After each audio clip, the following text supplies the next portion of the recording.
Left-wing activists just can't leave us alone. It's bad enough. They've already got us all blacklisted from comics over our politics. The industry's pretty small, and of course, once these whisper networks get into place, it becomes a very, very difficult nut to crack on the other end. Of course, that's why we have an independent comics alternative. But we do also need to get out to conventions and meet our fans and see people, and of course, act like professionals together. This has been something that's been very difficult to do because, of course, we get a lot of threats just for going to conventions. You know, Gina Carano, like they tried to get her canceled for the Vancouver Fan Expo over the weekend. And of course, she did her thing and of course added an extra day to her schedule. Despite all of that, thankfully, the convention didn't go after her. But more often than not, these conventions do get to the point where they go harass right-wing authors. And I've been harassed out of conventions myself. The World Science Fiction Convention banned me back in 2018, libeling me a racist bully, in which case I actually won a lawsuit against them, in which they were forced to apologize. But the damage they did and all that never like helped me recover because I've been blacklisted because of their actions. And what happens is these SJWs, once somebody actually does ban you like this, they use that banning as like evidence that you're bad and should be banned in the future. It becomes like a spiraling snowball. Of course, Tony Isabella is a left-wing nut job in comics. He is one of those people who hates right-wingers, hates Christians, is a bigoted person, but their bigotry is totally okay, is what it comes down to. You know, I can never remember an incident of a right-wing person calling for a gay person or whatever to be banned from a convention simply because of their what they are. But when it comes to what we are, of course, we have to be banned, right? So you see how this whole tolerance and inclusivity thing is a total hypocrisy, a complete lie every time. And this is not the first time Tony Isabella has gone off like attempting to get people banned. Now he's like, of course, championing this in 2024. It's absolutely crazy. Let's get into the news in just a moment.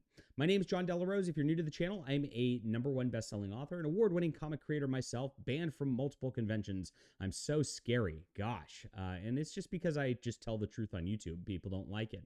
But I also make comic books that are better than the mainstream industry. Honestly, I've read a lot of Tony Isabella's work, and I crush him. I'm a way better writer than him. I will toot my own horn on that. And I am teaming up right here with Mike S. Miller to make All Eyes on Ashley, which is a romance comic that's going to be out on Kickstarter starting tomorrow. So please sign up for this. We're making romance great again, just like Jack Kirby used to do back in the day. Jack Kirby, of course, was known for his romance comics. He actually pioneered the genre in a lot of ways, did a beautiful job, and we are continuing on in that tradition, just being awesome. So check this out. The links will be in the description below. Thank you for supporting indie comics and our great work here. So here it is. Black Lightning creator Tony Isabella declares he will get right-wing creeps kicked from conventions. Man, this is the type of scoop I usually get, but that Park Place got it over me today. John Trent, how dare you scoop me? Anyway, we'll talk about it. Here it is. He recently shared he will work with comic conventions to get what he deems right-wing creeps kicked from conventions. And this is what he said. If I'm at a con, my booth is a safe space for LGBTQ plus folk or anyone being harassed by right-wing creeps. Come to my table. We'll get the con involved. We'll do our best to get the creeps booted from the con. So this is very interesting right here. We're right in the middle of this tweet here. And I don't know of anybody who's, quote, harassed by anybody on the right wing at all. I mean, we usually have to run scared of things. We might exist in the same space, and they call that harassment, right? If you show up, you're harassing. If you mention that they're doing a bad thing, this is Tony Isabella is going to say that he's being harassed by me now, right? And he's the one threatening people like me to get kicked out of cons, right? It's a very crazy gaslighting tactic that these people do every single time. They are the aggressors, and somehow because you mention it or report on it or say something back to them about it and say, hey, maybe you should just treat me with professionality and respect, Tony Isabella, they go, harassment every single time. It's crazy. No event should ever be okay with these creeps, which means right-wingers, Christians. That's absolutely crazy. So I think no event should ever be okay with creeps like Tony Isabella. I mean, what is he acting like this for that he needs like his actions hidden from people who might be opposed to him politically? That's something to take a look at right there. Now, I actually, incidentally, had to deal with this situation. I was harassed by Heather Antos and IDW at San Diego Comic-Con last year. I, of course, report the news. Right now, I am running as editor-in-chief of Fandom Pulse. I've written for The Federalist, Bounding Into Comics, PJ Media, Milo Yiannopoulos. I've been all over the web, of course. So I'm a respected journalist, and many say the most trusted name in comics news because I don't shill for these people. And I went to the IDW Star Trek panel to report on it, of course, at San Diego Comic-Con. I just sat with my laptop. I took a couple pictures of the panel, and I was writing up a summary of what was going on in the panel. IDW people flank me. They're in IDW t-shirts, so I could see them, and they're all fat women too.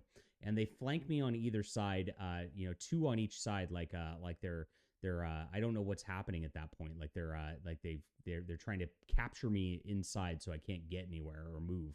And I'm looking around. I'm like just looking left and right, going, God, this is weird.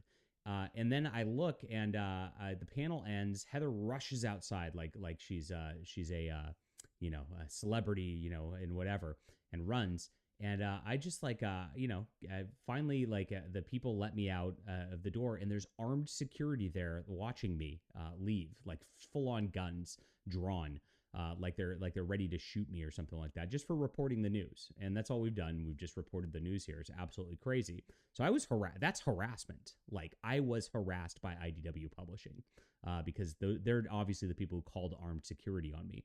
That is literally harassment. That's dangerous. I could have gotten killed. I've got kids. I mean, like, that's crazy. All because I'm reporting comic book news, right? Wow. Crazy stuff right here. So there it is. And of course, he brags about this kind of behavior by these people, right? I mean, I deserve to just be harassed. I deserve to be threatened and killed, right? Just because I voted for Trump. This is how these people act. Delighted by how many people like this here, Blue Sky and Facebook. Humbled by being praised for posting it. What I'm wondering is, where are the big comic names? Well, the big comic names know better than to harass people out of Comic Cons like this, Tony Isabella. You can get away with it because nobody gives a F what you're saying. Nobody cares about you. You are irrelevant to the comic book industry at this point. So you can say stuff with impunity. Only myself and, of course, That Park Place would ever report on this. So crazy stuff. This would carry a lot more weight if our best and most popular comic creators posted it on their various venues. Well, thankfully, the best creators are busy creating and not harassing their fans because of, or other professionals because of their politics. And that's what it comes down to at the end of the day. You'll never see Jonathan Hickman acting like this or Mark Miller acting like this because those guys are actually winning the game. They're actually doing good work with their writing, and they don't have to rely on antics like this to try to get themselves attention on the internet. Absolutely sick at this juncture. So, of course, this happened before. Tony Isabella tried to get Eric July removed from CGC and Comic-Con back in July also. And absolutely crazy stuff right there. He does put his money where his mouth is, but these SJWs are a bunch of cowards at the end of the day. They'll talk big on the internet like this, but you know what? You get them in person and they'd freak the frick out. And that's exactly all this is, because they know that what they've done is bad. They know what they've done is harassing us. They don't want to come face to face with anybody like us because they, in this little online bubble they've created of hatred, can't treat other people with respect. Leave a comment down below with what you think about this, my friends. Hit the like and subscribe button. Make sure to sign up for Eyes on Ashley, and maybe by the time that you see this video, it might have actually launched. Please back this. I respect you, and I loved it. I got a great comment the other day, actually, from somebody who said, you know what, I'm left-wing, I'm not Christian, I'm atheist, but I really like your books, John. And I said, you know what, thank you very much. I appreciate you being here. I appreciate you reading my books. That's the way that you handle differences as a professional. And I do. If you are watching this video, thanks, my friend. You are a great customer, and I do appreciate you being here no matter your persuasions on things. We do, as indies, need all the support possible. All right. See you soon.